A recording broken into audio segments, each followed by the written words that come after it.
नवरात्रि के दिनों में भूलकर भी ये 5 चीजें किसी को दान मत करना, वरना घर बर्बाद हो जाएगा और जीवन में कभी भी पैसा नहीं आएगा। फिर मत कहना बताया नहीं। शास्त्रों में यह भी कहा गया है कि नवरात्रि में कुछ वस्तुएं ऐसी हैं जिन्हें भूलकर भी किसी को दान नहीं करना चाहिए। यदि इन वस्तुओं को दान कर दिया जाए तो घर से लक्ष्मी का वास समाप्त हो जाता है और व्यक्ति को कंगाली तथा दरिद्रता का सामना करना पड़ता है। आइए जानते हैं वे 5 वस्तुएं कौन सी हैं। सबसे पहली वस्तु है तेल। नवरात्रि में यदि कोई व्यक्ति अपने घर से तेल का दान करता है तो यह सीधा सीधा माता लक्ष्मी का अपमान माना जाता है। तेल का संबंध शनि ग्रह से होता है और इसका दान केवल विशेष उपायों के लिए किया जाता है। नवरात्रि जैसे पवित्र दिनों में तेल दान करने से घर की आर्थिक स्थिति पर बुरा प्रभाव पड़ता है और धीरे धीरे धन की हानि शुरू हो जाती है। इसलिए चाहे कितनी भी मजबूरी हो, नवरात्रि में तेल का दान भूलकर भी नहीं करना चाहिए। दूसरी वस्तु है झाड़ू। शास्त्रों में झाड़ू को घर की लक्ष्मी का प्रतीक बताया गया है। झाड़ू के बिना घर की स्वच्छता और लक्ष्मी का वास संभव नहीं होता।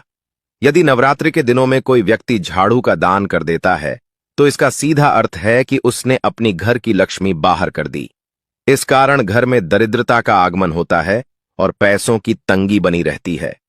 कई बार लोग अनजाने में या किसी की मांग पर झाड़ू दे देते हैं, लेकिन शास्त्र स्पष्ट कहते हैं कि नवरात्रि के पावन दिनों में यह बड़ा दोष है। तीसरी वस्तु है जूते चप्पल। जूते चप्पल हमेशा पांव के नीचे रहते हैं और यह तामसिक वस्तुओं में गिने जाते हैं। नवरात्रि में इनका दान करना बहुत ही अशुभ माना गया है।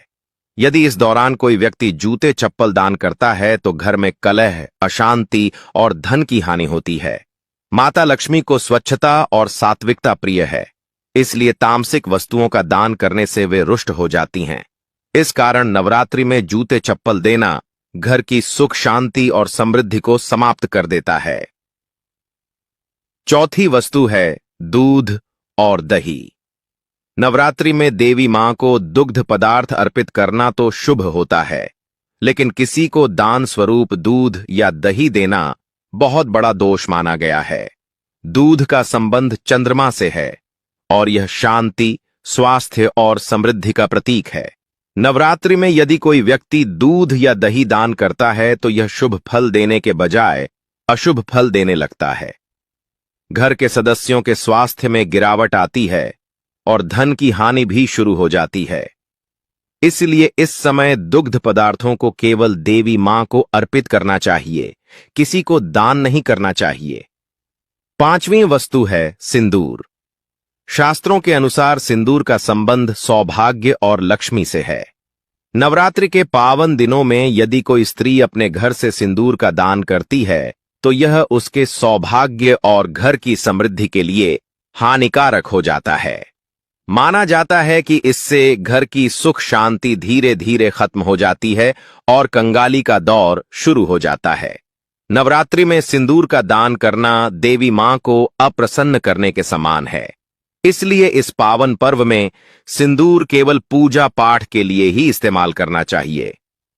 दोस्तों, शास्त्र हमें हमेशा यह शिक्षा देते हैं कि हर शुभ काम का एक नियम होता है और अगर उन नियमों का पालन न किया जाए तो उसका उल्टा असर भी पड़ सकता है। नवरात्रि में जहां एक ओर दान पुण्य करने से व्यक्ति को पुण्य मिलता है, वहीं दूसरी ओर इन 5 वस्तुओं का दान घर से लक्ष्मी को दूर कर देता है। तेल देने से आर्थिक संकट बढ़ता है, झाड़ू देने से घर की लक्ष्मी बाहर हो जाती है, जूते चप्पल देने से अशांति और क्लेश बढ़ते हैं, दूध दही देने से स्वास्थ्य और धन की हानि होती है और सिंदूर देने से सौभाग्य का नाश होता है। इसलिए नवरात्रि के पावन दिनों में इन बातों का विशेष ध्यान रखना चाहिए। यह समय माता की कृपा पाने का अवसर है। हमें चाहिए कि हम सात्विक वस्तुओं का दान करें, जैसे अनाज, कपड़े, फल फूल या जरूरतमंदों की सेवा करें।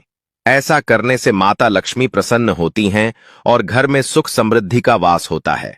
दोस्तों, यह कथा और ज्ञान हमें यह सिखाता है कि नवरात्रि के दिनों में हर काम सोच समझकर करना चाहिए। यदि हम भूलकर भी इन 5 वस्तुओं का दान नहीं करेंगे तो घर में कभी कंगाली नहीं आएगी और माता लक्ष्मी की कृपा हमेशा बनी रहेगी।